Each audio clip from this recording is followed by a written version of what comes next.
성령 강림절 후 15번째 주일 청소년부 예배를 시작하도록 하겠습니다. 수고하고 무거운 짐진 자들아 다 내게로 오라. 내가 너희를 쉬게 하리라.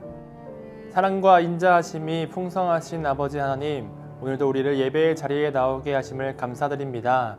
하나님, 우리가 힘들고 어려운 상황일지라도 주님 손 놓지 않고 하나님께 예배하러 나왔사오니 우리에게 은혜와 복을 더하여 주시옵소서. 하나님, 이 예배를 통하여서 주님 홀로 영광 받으시길 원합니다. 하나님, 우리가 주님께 드리는 예배 가운데 신령과 진정이 있게 하셔서 주님께서 기뻐하시는 예배, 주님께서 받으시는 예배가 될 수 있도록 주님 역사하여 주시옵소서. 성령이 함께하여 주실 줄 믿사오며 예수님의 이름으로 기도합니다. 아멘. 나는 전능하신 아버지 하나님 천지의 창조주를 믿습니다. 나는 그의 유일하신 아들 우리 주 예수 그리스도를 믿습니다. 그는 성령으로 잉태되어 동정녀 마리아에게서 나시고 본디오 빌라도에게 고난을 받아 십자가에 못 박혀 죽으시고 장사된 지 사흘 만에 죽은 자 가운데서 다시 살아나셨으며 하늘에 오르시어 전능하신 아버지 하나님 우편에 앉아 계시다가 거기로부터 살아있는 자와 죽은 자를 심판하러 오십니다. 나는 성령을 믿으며 거룩한 공교회와 성도의 교제와 죄를 용서받는 것과 몸의 부활과 영생을 믿습니다. 아멘.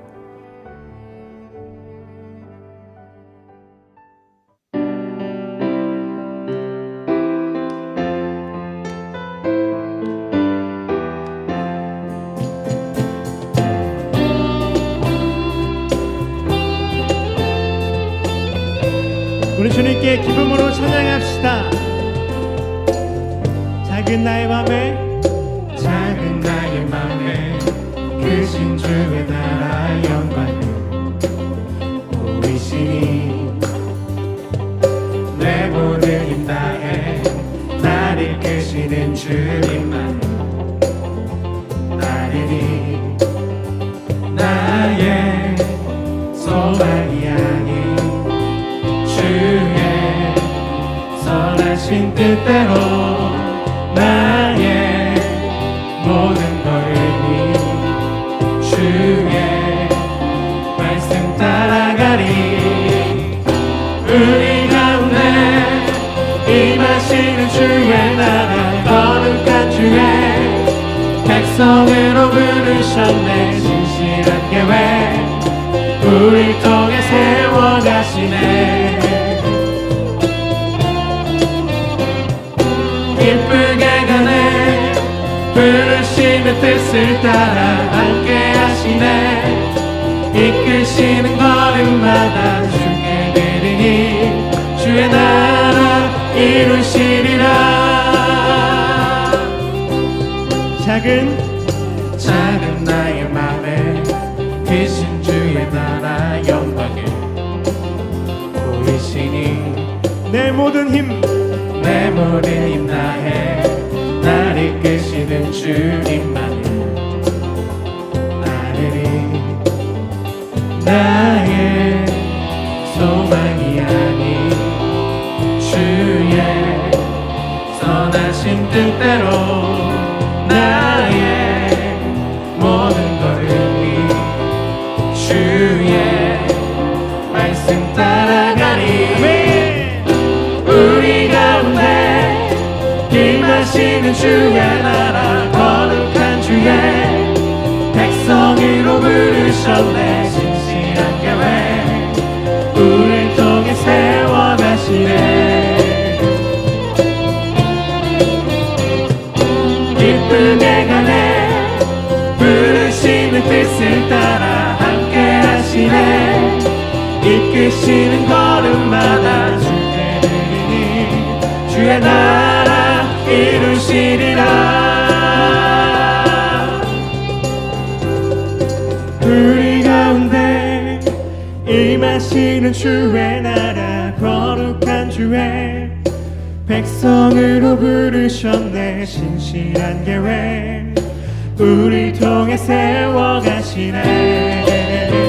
아멘. 주님께 기쁘게 가네.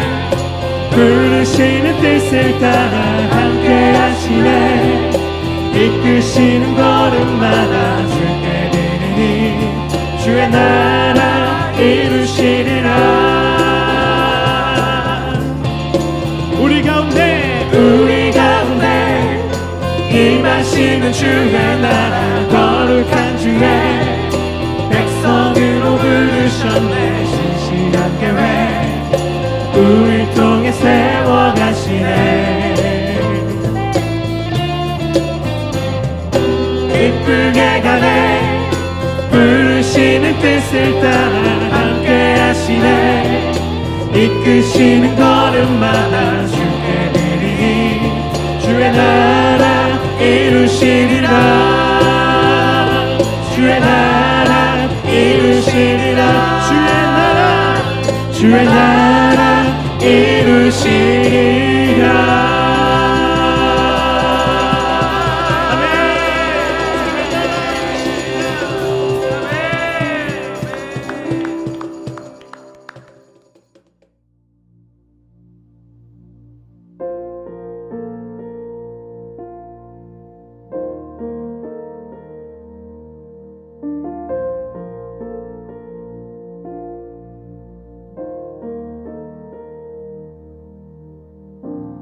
내 삶의 소망 내가 바라는 한 분 예수 닮기를 내가 원하네. 한없는 사랑 풍성한 긍휼 예수 닮기를 내가 원하네. 예수 닮기를 예수 보기를 예수만 높이기 내가 원하네. 내 평생 소원 예수 닮기를 예수만 닮기를 내가 원하네.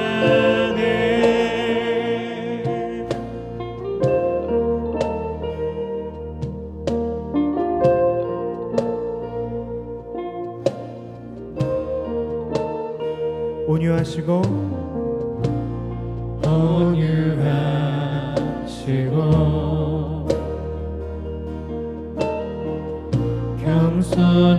겸손하신 성품 예수 닮기를 내가 원하네. 자비하시고 위로자 되신 주 예수 닮기를 내가 원하네. 아멘. 예수 닮기를 예수 보기를 예수만 높이기 내가 원하네. 내 평생 소원 예수 닮기를 예수만 닮기를 내가 원하네.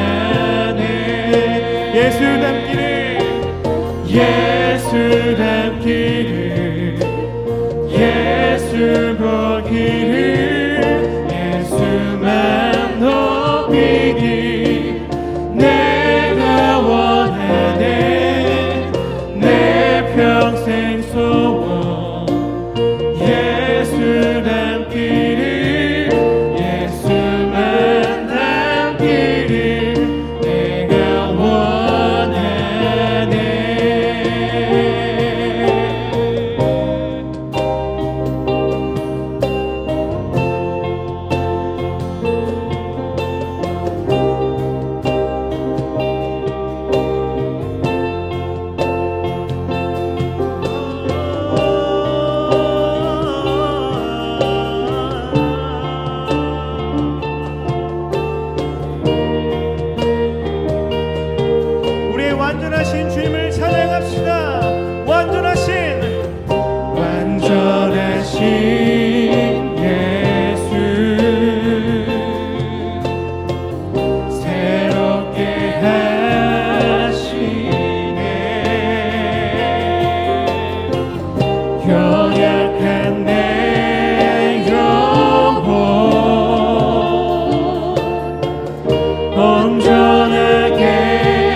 예수 보기를 예수만 높이기 내가 원하네 내 평생 소원 예수 닮기를 예수만 닮기를 내가 원하네 예수 닮기를 예수 닮기를 예수 보기를 예수만 높이기 내가 원하네 내 평생 소원 예수 닮기를 예수만 닮기를 내가 원하네.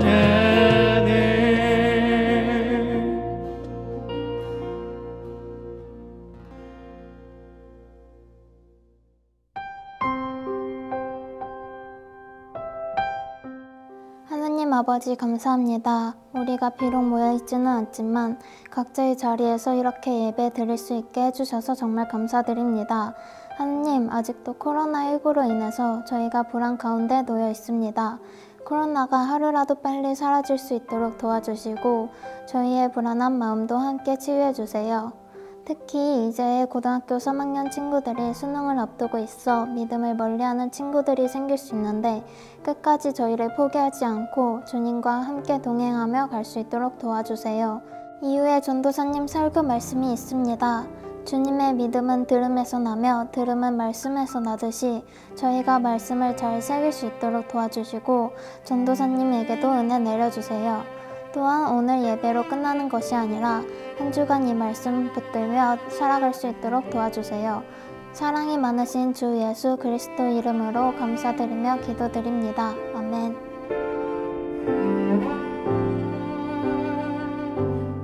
오늘 우리에게 주시는 하나님의 말씀은 예레미야 31장 18절에서 20절 말씀입니다. 하나님의 말씀을 경청하시기 바랍니다. 에브라임이 스스로 탄식함을 내가 분명히 들었노니 주께서 나를 징벌하심에 멍에에 익숙하지 못한 송아지 같은 내가 징벌을 받았나이다. 주는 나의 하나님 여호와이시니 나를 이끌어 돌이키소서. 그리하시면 내가 돌아오겠나이다. 내가 돌이킨 후에 뉘우쳤고 내가 교훈을 받은 후에 내 볼기를 쳤사오니 이는 어렸을 때의 치욕을 짐으로 부끄럽고 욕됨이니이다 하도다. 에브라임은 나의 사랑하는 아들 기뻐하는 자식이 아니냐. 내가 그를 책망하여 말할 때마다 깊이 생각하노라.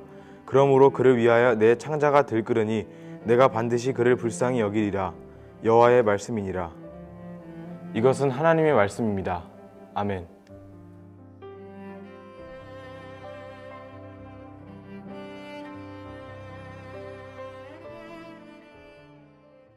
안녕하세요.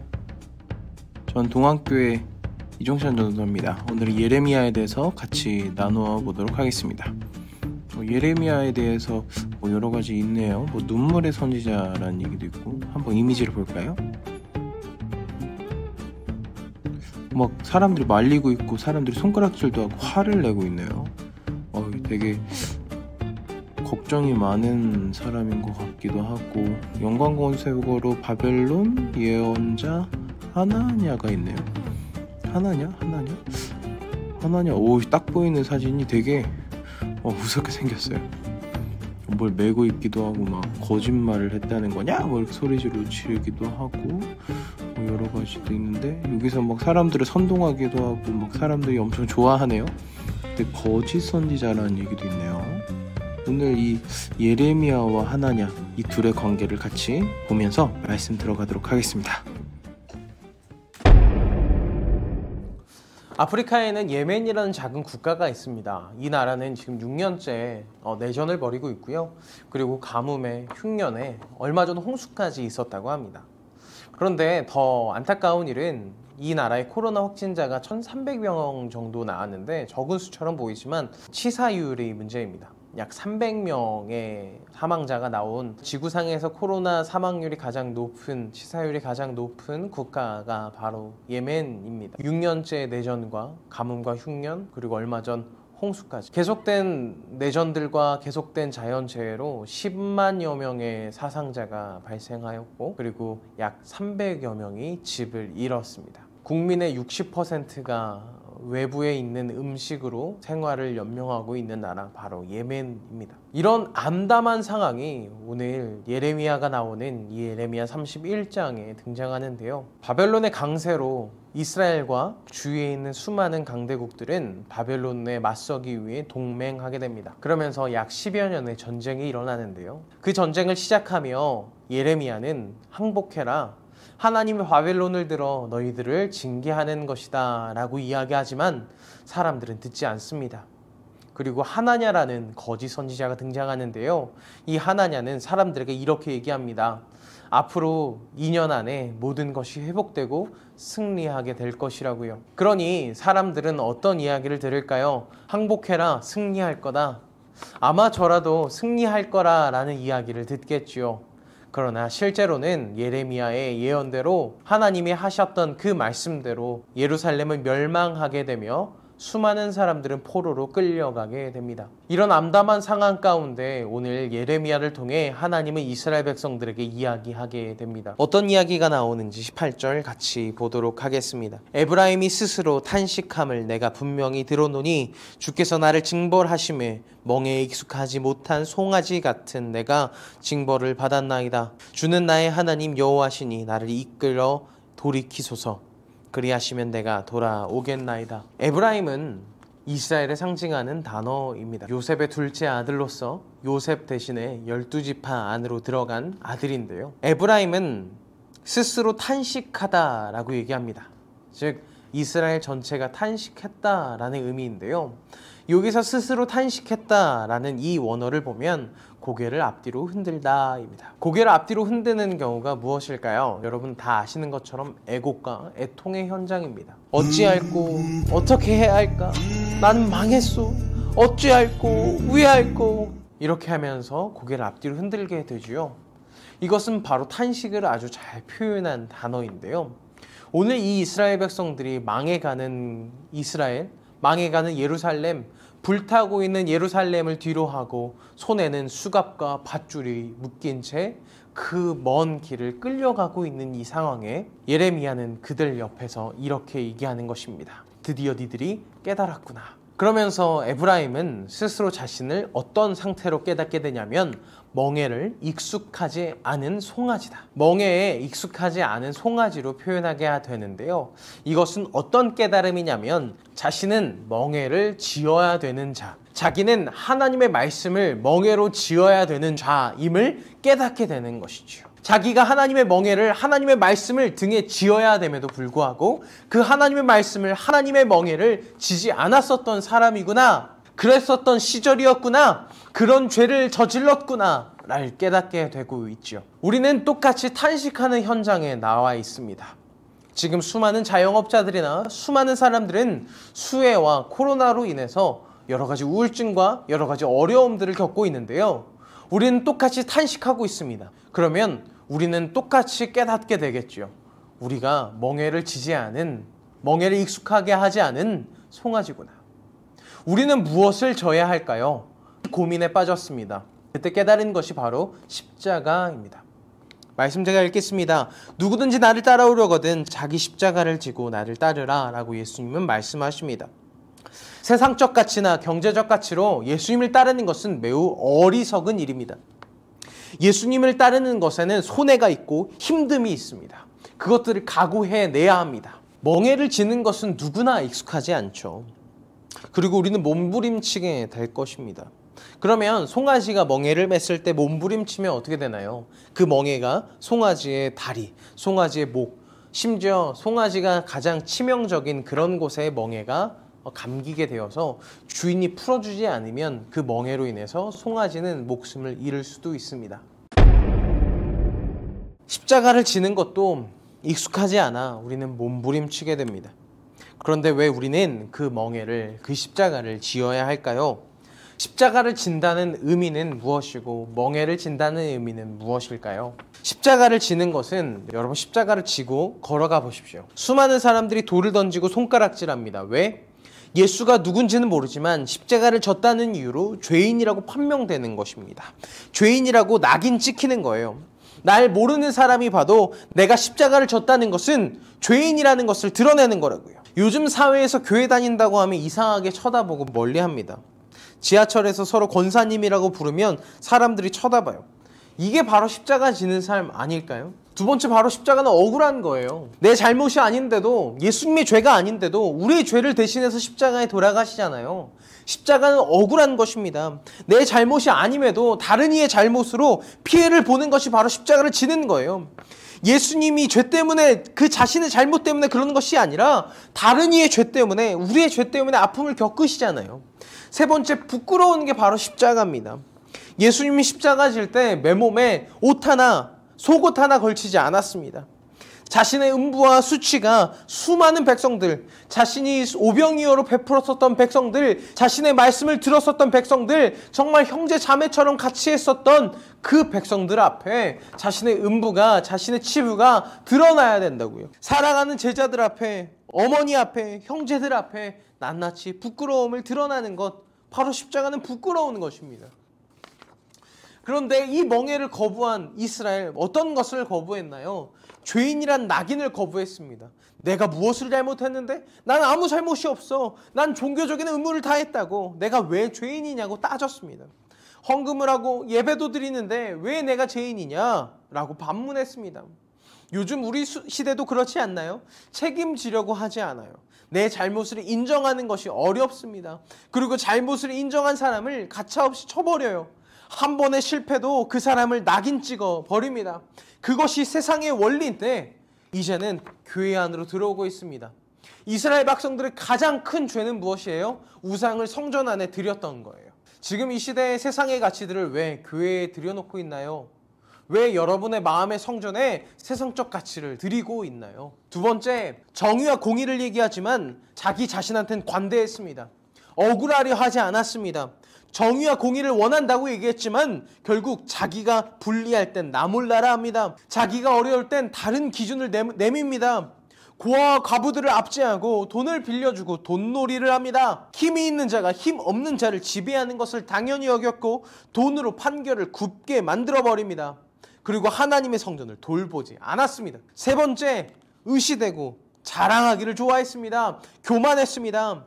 예루살렘이라는 지역이 얼마나 좋은 성이냐면 역사적으로 고도 1500m 정도에 위치되어 있는데요. 쳐들어가기가 얼마나 어려운지요. 그 지형을 따라서 그 예루살렘을 침공하기 위해선 수많은 군사들의 체력과 에너지가 낭비됩니다. 심지어 이런 속담도 있어요. 지팡이를 집은 할머니도, 지팡이를 집은 여인도 그 성을 지켜낼 수 있다라고 표현되어 있는 속담이 있을 정도로 예루살렘은 엄청난 자연환경과 견고한 성이었단 말이에요. 그러니까 이들이 자연스럽게 교만되고 으스대고 우리를 어떻게 감히 누가 쳐들어올 수 있겠어? 우리는 심지어 하나님이 지키시는데 하면서 자랑하기 시작했습니다. 그러니 자연스레 이들은 하나님이 주시는 십자가 멍에 멀어지게 됐습니다. 죄인이라고 인정하지도 회개하지도 않았고 또한 타인을 위해서 희생하거나 억울하지도 않았으며 공의와 정의를 나 몰라라 했고 그리고 부끄럽기보다 교만하게 살아갔습니다. 이들을 징계하시는 하나님, 이들을 탄식하게 하는 하나님, 그럼 이 하나님의 마음은 어떠하셨을까요? 오늘 본문의 20절에 보면 이런 말이 나옵니다. 하나님이 이스라엘 백성들에게 이렇게 말씀하십니다. 에브라임은 나의 사랑하는 아들, 기뻐하는 자식이 아니냐? 내가 그를 책망하여 말할 때마다 깊이 생각하노라. 그러므로 그를 위하여 내 창자가 들끓으며 내가 반드시 그를 불쌍히 여기리라. 여호와의 말씀이니라. 에브라임을 보고 이렇게 공의와 정의를 세우지 않고 남을 사랑하지도 않고 교만한 이들을 향해 하나님은 이렇게 말씀하십니다. 나의 사랑하는 아들, 기뻐하는 자식. 여기서 사랑하는 이, 사랑하는 아들이라는 뜻은 귀하다, 값지다 라는 뜻입니다. 그러니까 어떤 가치보다, 금, 은보다 훨씬 더 귀한 가치를 가지는 나의 아들이다 라고 얘기하는 것이고, 뒤에 기뻐하다 라는 뜻은 귀여워하다, 보고 있으면 만족스럽다, 부르고 싶다 이런 뜻입니다. 얼마나 설레나요? 하나님이 에브라임을 보고 너는 정말 세상에 어떤 보물보다 귀한 아들이고, 그리고 너를 보고만 있으면 너무나도 만족스럽고 너를 보고만 있으면 너무 귀여워서 자꾸 부르고 싶은 나의 아들이구나 라고 하나님은 얘기하는 거예요. 그런데 이들을 포로로 보내야 되고, 이들을 탄식하게 만들어야 되고, 이들을 아프게 만들어야 되는 아버지의 마음, 그 아버지의 마음을 하나님께서는 이렇게 얘기합니다. 내가 너희를 책망할 때마다, 말할 때마다 깊이 생각한다. 깊이 아파한다. 그러므로 어느 정도의 아픔이냐면 내 창자가 들끓는 듯한, 내 창자가 들끓는 듯한 아픔을 나는 항상 느낀단다. 여기서 창자가 들끓는다는 것은 원어를 보면 심장이 요동치고, 심장이 소리치고, 내 간이 격동하고, 내 창자와 위장들이 경노하는 그런 아픔, 내가 아픔을 가리려고 만져봐도 만질 수조차 없는 아픔, 내 속에서부터 올라오는 큰 아픔을 하나님께서 느끼고 계신다는 거예요. 너희들의 죄인이지만, 너희들의 공의와 정의를 세우지 않지만, 너희들이 약자를 탄압하지만, 그럼에도 불구하고 내가 너희들을 심판하고 너희들에게 심판을 내리는 것이 내가 이 정도로 아픔을 느낀다 라고 말씀하시죠. 내가 너희를 이렇게 징계하는 것이 아프니 그 뒤에 내가 반드시 너를 불쌍히 여기겠다 라고 말합니다. 여기서 불쌍히 여기는 위에서 기뻐하는 아들이라고 쓴 그 기뻐하다 단어랑 같은 단어인데요, 여기서 이것을 우리말로 해석을 하게 되면 내가 너를 다시 끔찍이 사랑하고 귀여워하고 매일 만지고 매일 만나고 부르고 싶은 아들로 삼겠다. 내가 너를 온전히 사랑하고 온전히 아끼겠다. 즉 뭐예요? 포괄적으로 구원하겠다는 의미입니다. 내가 너무나도 아프고 내가 너무나도 쓰라리니 내 위장이 들끓는 것 같은 아픔이 있으니 내가 너희를 어떤 수를 써서라도 구원하고 너희들을 사랑하겠다 라는 하나님의 놀라운 은혜와 다짐입니다. 그 약속입니다. 새 언약입니다. 그것이 무엇으로 이루어지나요? 그 아픔 대신, 그 창자가 들끓는 듯한 아픔 대신 하나님은 자신의 아들을 이 땅 가운데 보내심으로 그 아들을 잃는 슬픔과, 그리고 아들을 십자가에 못 박혀서 아들 예수님 성자 하나님께서 느끼셨던 못 박힘의 고통과 십자가에 놓기셨던 그 고통들을, 그것보다 창자가 들끓는 듯한 너희들을 징계하는 아픔이 훨씬 더 크다는 얘기예요. 하나님께서 우리를 징계하시고 하나님께서 우리를 탄식하게 만드는 그 고통이 얼마나 큰 고통이냐면, 십자가에서 예수님이 받으셨던 그 고난과 성부 하나님께서 성자 하나님을 잃어버리신 그곳에 징계를 쏟으신 그 아픔보다 훨씬 더 크다는 거예요. 예수님은 우리를 그렇게 사랑하십니다. 십자가에서 손에 못을 박히는 그 고통보다, 창으로 옆구리에 찔리는 그 고통보다, 가시면류관으로 머리를 짓눌러 피가 흘러 앞이 보이지 않는 그 고통보다 우리를 징계함으로 우리가 한숨 쉬며 탄식하고 있는 것을 보는 것이 훨씬 더 고통스럽다고 말씀하십니다. 미래가 보이지 않는 시대, 탄식 소리만 가득하며 죽겠다는 아우성이 가득한 시대, 계속된 전쟁의 소식과 홍수와 질병의 소식이 가득한, 이렇게 탄식이 가득한 우리는 오늘 이 본문에서 깨달은 에브라임처럼 깨달아야 합니다. 내가 멍에를 치지 않고 있었구나. 내가 십자가를 내버리고 있었구나. 하나님께서 우리를 징계하시는 것이 얼마나 큰 아픔일꼬. 내가 왜 이 멍에를 치지 않았을까? 내가 이 십자가를 왜 지지 않았을까? 여러분, 혹시 여러분 삶 가운데 십자가를 버리고 있나요? 여러분의 삶 가운데 멍에를 치지 않고 있나요? 그러므로 여러분 탄식하는 겁니다. 여러분의 삶 가운데 십자가를 다시 지십시오. 여러분의 어깨에, 여러분의 삶 가운데, 여러분의 성전에 십자가를 세우십시오. 여러분의 삶 가운데 십자가를 세워나가십시오.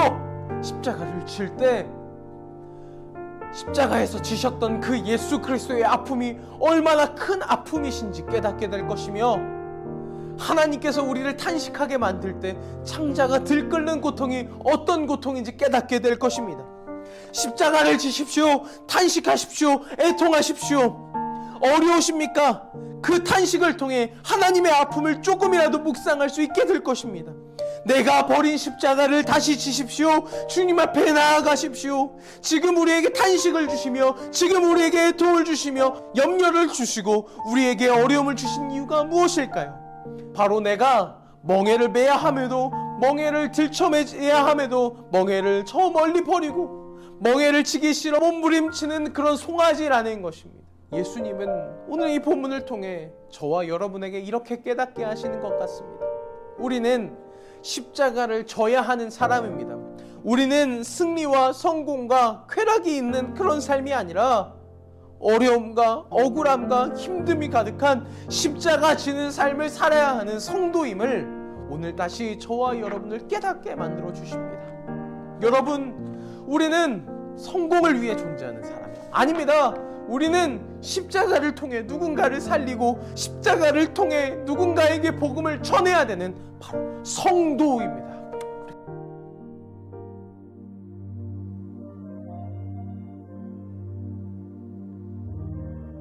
우리 예수님의 십자가를 묵상하면서 같이 말씀으로 결단하며 찬양하겠습니다.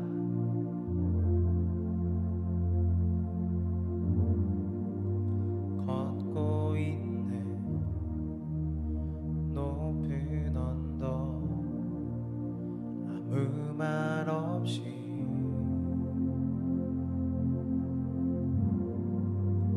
걷고 있네 거친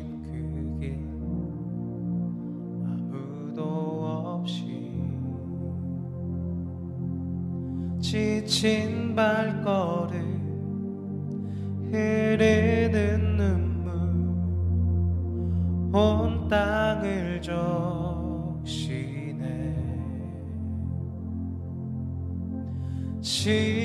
십자가 내 죄 사했네 날 대신하신 한없는 사랑 어린 양 다시 사셨네 크고 놀라운 그 사랑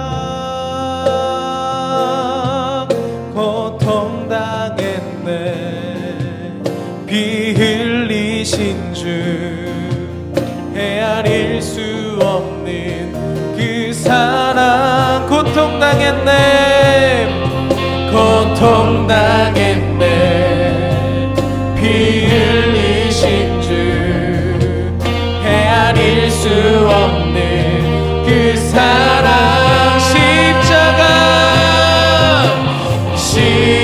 십자가 내 죄 사했네 날 대신하신 한없는 사랑 어린 양 다시 사셨네 크고 놀라운 그 사랑 십자가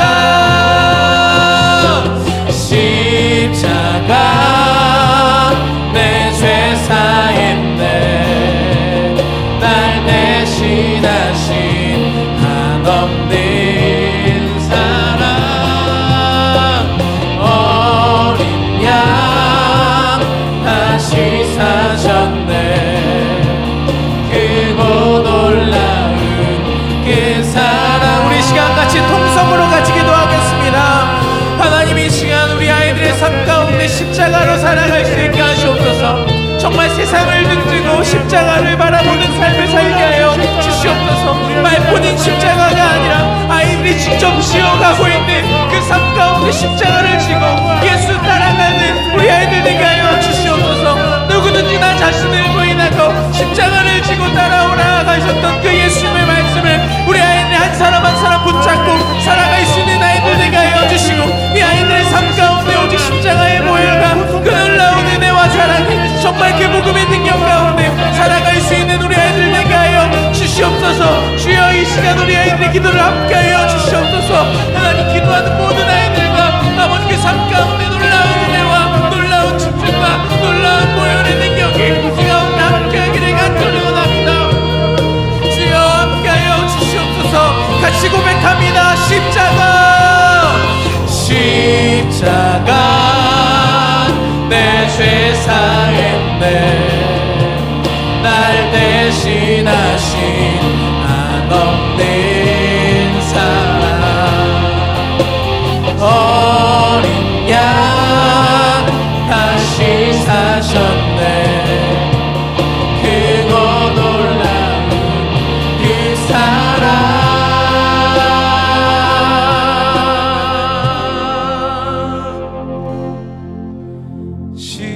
십자가 내 죄 사인데 날 대신하신 한없는 사랑.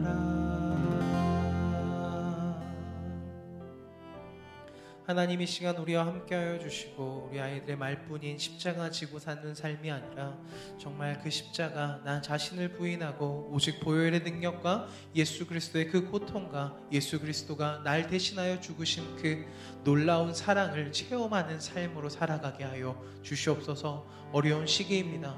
그럼에도 불구하고 우리는 오직 내 주 예수 그리스도의 십자가를 붙잡고 나아가길 간절히 원하오니 하나님 동행하여 주시고 모든 아이들이 결단하여 십자가 지는 삶 되게 하여 주시옵소서. 거룩하신 예수 그리스도의 이름으로 간절히 기도드렸습니다.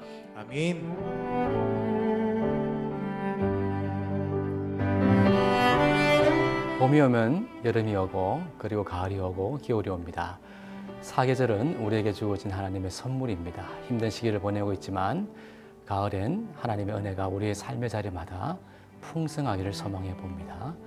가을 하면 생각나는 시가 김현성님의 가을에는 기도하게 하소서라고 하는 시입니다. 우리 친구들 함께 예배당 예배로 모여서 하나님 앞에 마음껏 찬송하고 간절히 기도하고 예배 드릴 수 있도록 함께 기도합시다. 이제는 우리 주 예수 그리스도의 은혜와 하나님 아버지의 무한하신 사랑과 성령님의 위로하시고 함께 하심이 힘든 시기를 보내고 있지만 각자의 삶의 자리에서 예배의 기쁨과 감격을 소망하며 함께 예배드리고 함께 기도하며 함께 주님을 사랑하는 삶을 살아가기를 소망하는 우리 모든 친구들과 부모님들과 가정과 우리 선생님들과 또 모든 기도의 제목과 우리나라 이 민족 가운데 영원토록 함께 없으시기를 간절히 축원하옵나이다. 아멘.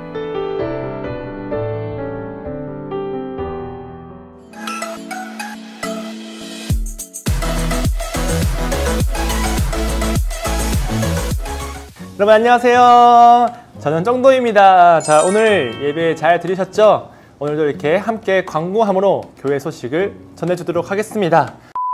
먼저 오늘 예배 댓글 이벤트가 있습니다. 여러분들 댓글 이벤트에 승부를 예측하라는 이벤트를 진행하는데요. 무슨 이벤트냐? 바로 다음 주에 네트워크 수련회 시냇물은 쫑쫑쫑이 방영이 됩니다. 그때 우리 중등부 팀과 고등부 팀으로 이렇게 팀이 꾸려졌었어요. 물에서 대결하는 3가지 게임을 하는데 그것을 통해서 누가 이긴 팀이 되어서 그 물싸대기를 날릴 수 있을지 한번 예측을 해보는 이벤트인데요. 여러분들 댓글에 누가 이길 것 같다라는 그 댓글을 남겨주시면 돼요. 저는 중등부 전도사님들이 이길 것 같습니다 하면 중등부, 아니면 중등부 전도사님들 혹은 중등부 전도사님 화이팅 하면서 응원의 메시지를 남겨주셔도 되고요. 그리고 고등부가 이길 것 같다 그러면 똑같이 고등부 혹은 고등부 전도사님들 혹은 그 이름을 말씀해 주셔도 되고요. 응원의 메시지와 함께 주시면 더 재미나게 그리고 더 기대하면서 볼 수 있을 것 같습니다. 그러니까 여러분들 오늘 밤 12시까지 꼭 댓글 남겨주셔서 누가 이길지를 한번 예측해보고 그리고 다음 주에 있을 영상도 기대하면서 기다려 봅시다. 두 번째 광고입니다. 여러분들 QQ가 매주 월요일부터 금요일까지 계속 진행되고 있습니다. 오후 10시 반에 유튜브와 인스타를 통해서 라이브로 진행되오니 여러분 그 시간 놓치지 마시고 오시고요. 나는 그 시간에 부득이하게 참여할 수 없는 친구들은 거기 남아있는 영상을 통해서도 함께 큐티 말씀을 나누길 간절히 바랍니다. 셀라 큐티를 가지고 함께 모여서 전도사님들의 말씀을 해설을 듣고 그리고 각자의 자리에서 묵상하여서 하나님의 말씀을 기준 삼아서 그 말씀의 길을 걸어가는 여러분들 되시기를 간절히 바랍니다. 세 번째 광고입니다. 수련회 프리미엄 패키지, 또 수련회 티셔츠, 그리고 사순절 말씀 필사 선물까지 우리 청소년부에서 다 발송을 완료했습니다. 그런데 벌써 온 친구도 있고 아직 오지 못한 친구들도 있는 것 같아요. 여러분들 조금만 더 기다려 주시고요. 티셔츠는 저희 전도사님들의 얼굴이 있으니까요. 소중하게 다뤄주시면 감사하겠습니다. 선물 받고 인증하는 거는 국룰이죠? 마지막 광고입니다. 여러분들 네트워크 수련회 에피소드 2-2 낌도사의 스케치북 2화가 업로드 됩니다. 수련회의 추억을 간직하면서 전도사님들의 만들기에 이어서 이제 그리기를 통하여 그 전도사님들이 가질 수 있는 내면에 무언가가 있는지를 한번 기대하시면서, 또한 여러분들도 함께 그려보시면서 나는 어떠한 모습인지를 같이 참여해서 이제 즐겼으면 좋겠습니다. 그래서 우리 함께 하는 수련회잖아요. 전도사님들의 영상, 미리 찍은 영상, 편집된 영상이 있지만 여러분들도 지금 이 자리에서 그림을 그리면서 한번 같이 해봤으면 너무나 좋겠네요. 그러면 더욱더 생생하고 그리고 생동감 있는 그런 재미를 느끼실 수 있을 것입니다. 그러니까 기대하면서 영상 함께 봐주세요.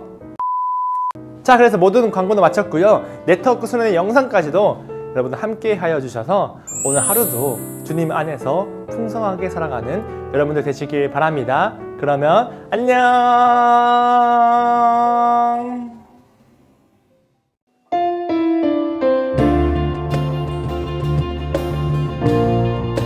한번 되신 주님을 찬양합니다.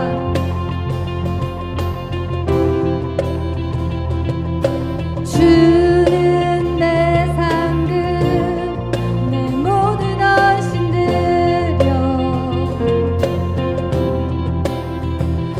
오직 주 예수만이 나의 만족 되시네. 언제나 주 찬양하리. 주를 보내 자유하네. 주 한 분만으로 난 부족함 없네. 내 모든 필요 주 안에 있네. 주는 내 전부, 내 구원의 주여구. 아멘.